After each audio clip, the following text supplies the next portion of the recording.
Fillimisht duhet me theksu se gjithçka lidhet me reformën në Këshillin Prokurorial të Kosovës dhe me fillimin e dhënies së efekteve të saj.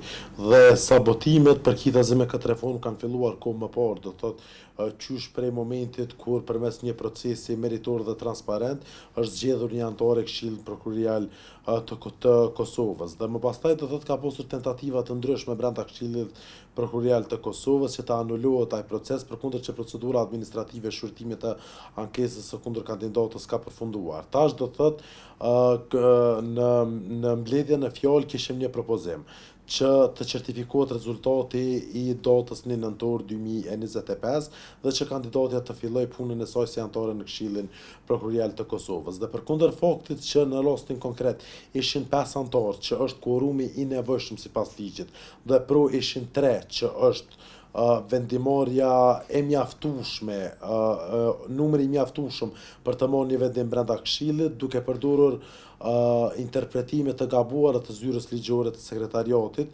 zotëria Gronçale konstatoi se ky vendim nuk është i miratuar e që në fakt vendimi është i miratuar dhe thjesht do duhet të konstatohej si i tillë.